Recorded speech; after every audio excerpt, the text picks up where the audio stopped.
existe um lugar, que é um lugar físico, mas ele é um lugar espiritual, que ele é a encruzilhada.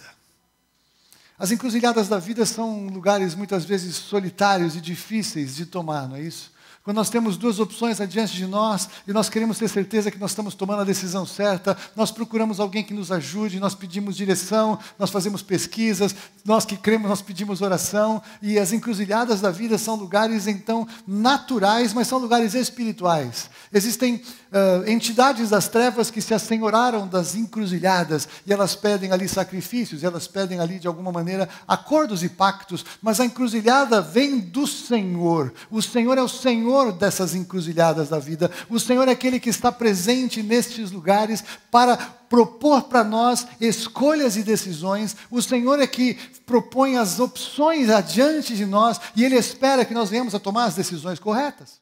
Mas mesmo na nossa caminhada cristã, nós muitas vezes encontramos encruzilhada. O pecado sempre aparece, mas não o pecado, a tentação. Tentação não é pecado, eu já preguei aqui. A tentação é o lugar da encruzilhada da decisão. E a Bíblia fala que não nos veio tentação que não fosse humana, mas para todas elas o Senhor oferece livramento.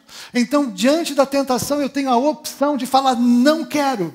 E o Senhor vai me oferecer poder e graça de vencer a tentação e não cair no pecado, não cair na tentação. A melhor forma de falar o Novo Testamento, o Pai Nosso, é não nos deixe entrar em tentação. No inglês foi traduzido assim, uma tradução melhor do que cair em tentação, é nem entrar. Mas, por outro lado, quando nós pecamos, não é o diabo, somos nós que decidimos pecar.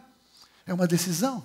Nós, na encruzilhada cristã, na caminhada cristã, decidimos pecar. E veja, depois que nós estamos em Jesus, nós não somos mais pecadores, nós somos santos. A palavra de Deus nos chama santos em Jesus Cristo, mas o pecado é um acidente de percurso que nós temos que vencer, e nós temos vitória sobre o pecado a partir da nossa decisão de vencer o pecado pelo poder do nome de Jesus. Então o pecado não tem mais domínio sobre nós. Quem não conhece a Cristo está tão cativo do pecado que peca e não tem a menor ideia do que está fazendo e acha normal, porque todo mundo peca igual, e alguns se acham menos pecadores comparados com outros piores pecadores, achando que isso é suficiente para agradar a Deus, mas não é. Quero ler 3 versículos em que aparece essa pessoa que eu quero falar associada a outra. Eu queria que você abrisse comigo ali, nós vamos ficar ali pelas cartas. Vamos começar ali com a carta de Filemon, Paulo a Filemon. Nós vamos ler os versículos 23 a 25. E eu quero compartilhar com vocês sobre Demas e sobre Lucas.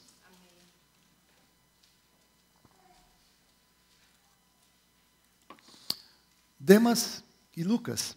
Essas cartas de Filemon, de Colossenses, também junto com Efésios e Filipenses, foram as cartas que Paulo escreveu na prisão, nos anos 60, mais ou menos, provavelmente. E essas cartas, se você pegar todas as cartas de Paulo, você vai encontrar vários personagens incidentais, né? Pessoas que passam ali e que ele fala bem, ou ele referencia e saúda, e tem alguns que ele fala mal. Ele acaba com a reputação do sujeito, a gente nem conhece, mas o Paulo ele fala alguma coisa marcante e ruim da vida da pessoa, então nós temos que tomar muito cuidado com isso, não é? Mas veja aqui, versículo 23 de Filemon, tem um capítulo só, Paulo na prisão escrevendo: saúdam-te, Epáfras, prisioneiro comigo. Então Epáfras estava preso com Paulo, mas ele se considerava prisioneiro em Cristo Jesus, amém? Quem está em Jesus é livre em qualquer lugar, até mesmo na cadeia. Daniel foi um dos homens mais livres da história, passou o tempo todo da sua vida no cativeiro babilônico, e ele viu o céu, ele viu a profecia, ele viu o futuro, ele viu tudo, porque ele era livre, apesar de estar cativo. Então, Paulo está falando, o Epáfras, ele é prisioneiro comigo em Cristo Jesus. Marcos, Aristarco, Demas e Lucas, meus colaboradores ou cooperadores, está certo? A graça do Senhor Jesus Cristo seja com o vosso espírito. Então veja, Demas e Lucas, eles eram colaboradores de Paulo. O ministério apostólico de Paulo é tremendo, porque ele tinha um time fabuloso, né? Aqui para escalação de time, né? Futebol. Tá, Marcos, Aristarco, Demas e Lucas, Epafrodito, Tito, vai escalando o time. E conforme ele fazia as suas viagens, ele levava algumas pessoas, ele deixava algumas pessoas em algumas igrejas plantadas, e ele escalava o seu time. Ele tinha aqueles que estavam mais perto dele.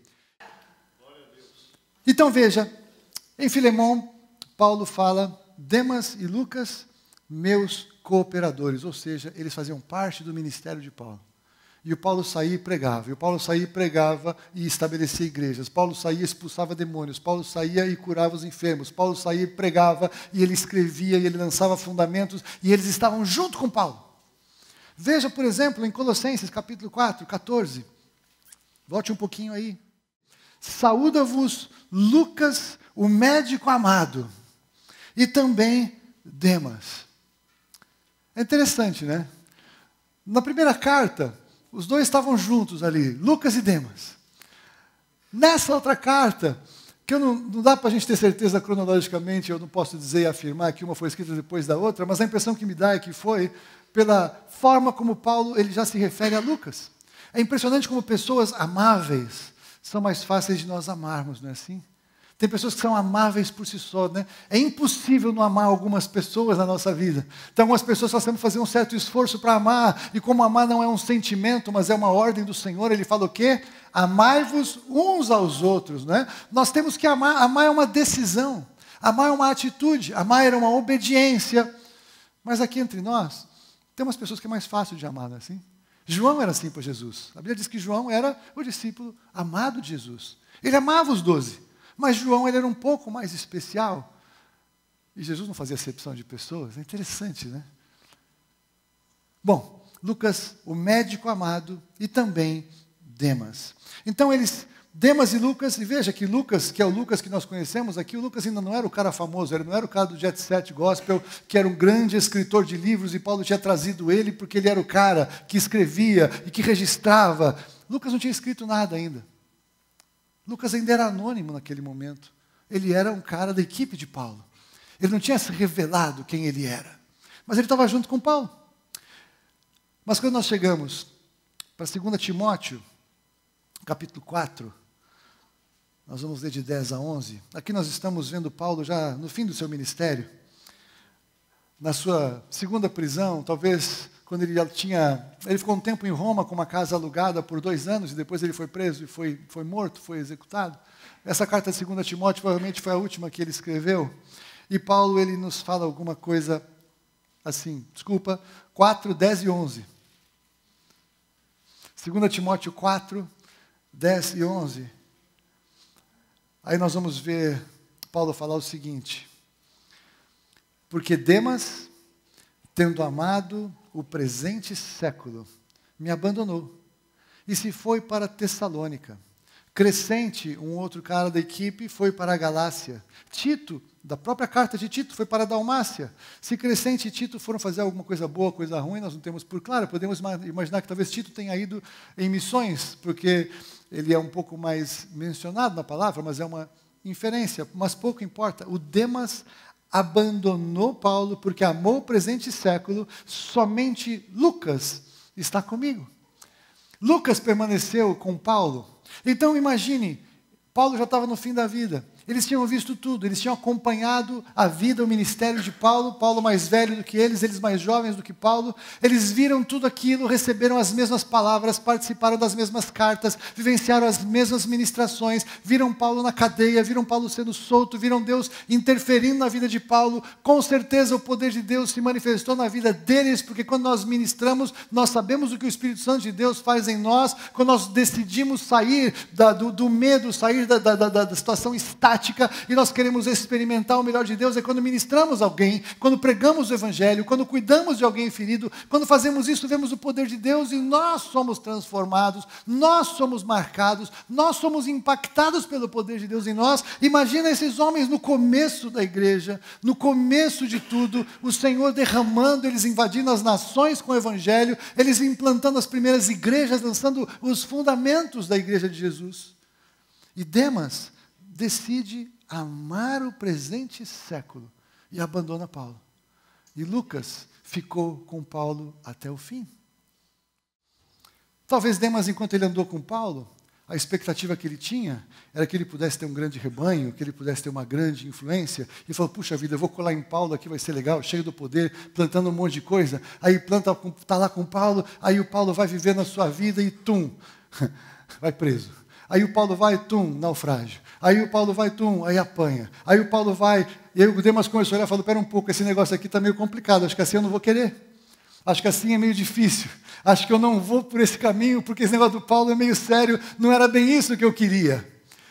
É claro que eu estou aqui imaginando o que possa ter acontecido, mas há um detalhe muito importante acerca de Demas, porque a Bíblia deixa claro que o Demas, ele abandonou o Paulo, porque amou o mundo, amou o século, e ele foi para Tessalônica.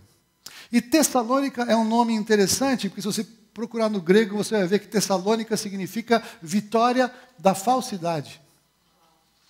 Não é interessante? Tudo o que tira o crente do caminho que ele tem que andar é falsidade, é engano, é mentira, porque Jesus, ele é a própria verdade. Se Jesus é a verdade, o que me tira da verdade é mentira. Só que nós não podemos errar a trajetória. Nós não podemos errar na encruzilhada. A palavra de Deus, ela diz que o caminho com o Senhor, ele é estreito. A porta é apertada. E são poucos os que entram por ele.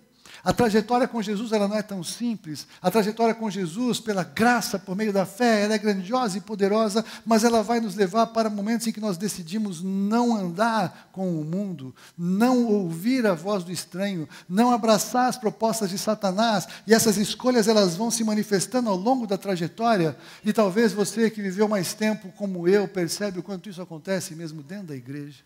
É por isso que nós temos tantas pessoas feridas pelo caminho, nós temos pessoas aí desviadas do caminho, e o Senhor está chamando todas essas pessoas. O Senhor está chamando porque nos últimos dias Ele vai trazer aqueles que são seus de volta para casa. A Bíblia fala que nesses últimos dias, em Apocalipse 22, nós vemos que o que se suja ainda mais, o que se santifica ainda mais. Há uma encruzilhada proposta de decisão que nós tomamos diante de situações que aparentemente não fazem tanto sentido para a lógica humana, mas fazem total sentido pela palavra de Deus. A minha pergunta para você é, em que ponto da encruzilhada você está? Em que ponto da encruzilhada você está? Quanto tempo você está andando com o Senhor? Demas estava andando há anos com o Senhor. Ele podia ter acabado a sua trajetória numa referência gloriosa bíblica. Lucas, depois disso, ele se tornou o evangelista Lucas, que escreveu o Evangelho de Lucas, lá pelo ano 80. Ele escreveu o livro de Atos. Se eu falo Lucas, vocês rapidamente, haha! Se eu falei Demas no começo, talvez muitos de vocês não tinham a menor ideia de quem fosse. E é ruim, né, a gente procurar o Demas na Bíblia e encontrar a referência que foi dada acerca dele. Alguém que abandonou o Paulo, abandonou o Evangelho, amou o presente século e se perdeu.